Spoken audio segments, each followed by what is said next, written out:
Defense to, quote, assist in aggressively building the border wall system on America's southern border, including using military personnel and hardware to prevent illegal crossings between ports of entry and channel all cross-border traffic to legal ports of entry. Okay, but Project 2025 goes much, much farther than that. People can agree that you should be able to control your border.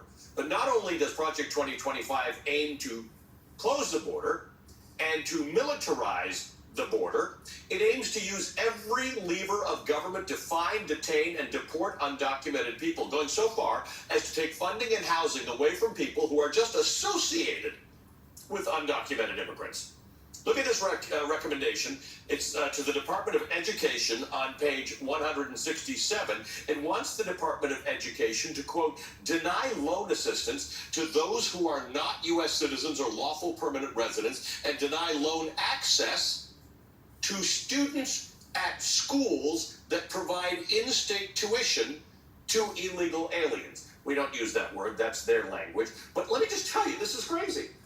Project 2025 wants to take away student loan eligibility for students with legal status or who might be American citizens who simply attend a school that might confer financial and tuition benefits upon undocumented immigrants. There's more. Project 2025 wants to bar U.S. citizens from qualifying for federal housing if they live with anyone who is not a U.S. citizen or legal permanent resident, specifically calling out mixed status families. It wants to force states to share driver's licenses and taxpayer identification information with federal authorities in order to find undocumented individuals and threaten to revoke critical funding to states that don't comply. It wants to use data from FEMA, the Federal Emergency Management Agency, data to enforce immigration control. Think about that. You're an undocumented immigrant and a hurricane comes your way. You go to FEMA to get temporary housing, and then you get swept up into the federal immigration system.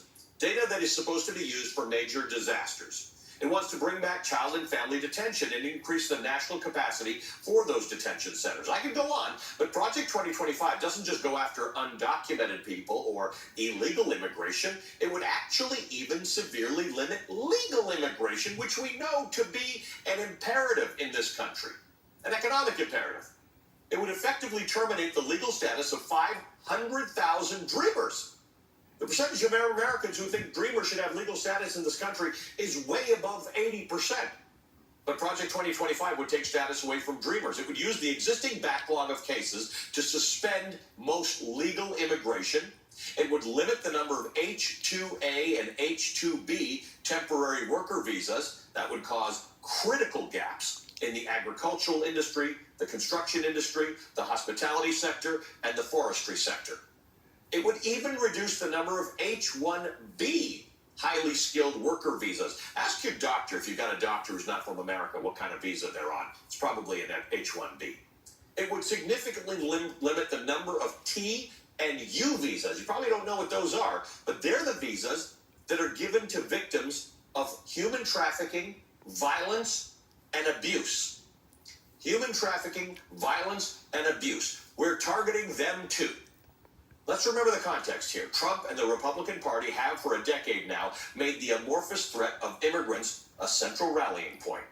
Trump constantly accuses Democrats of having reckless, dangerous, open border policies which let in immigrants which Trump calls vermin, who in Trump's words poison the blood of our country.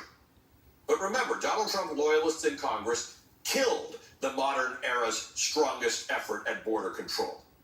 Project 2025's immigration proposals are not going to fix anything at all. It simply lays out all these plans to reduce legal and illegal pathways into the United States, to slow down our already incredibly backlogged immigration system, to weaponize every branch of the government to round up millions of people, some of whom have been here for most of their lives, and who collectively we rely upon for our economic growth and in many of our most critical industries. Let's be really clear. Project 2025's immigration policies aren't even trying to fix it. They break what is already a broken system by using tactics that are punctuated by cruelty.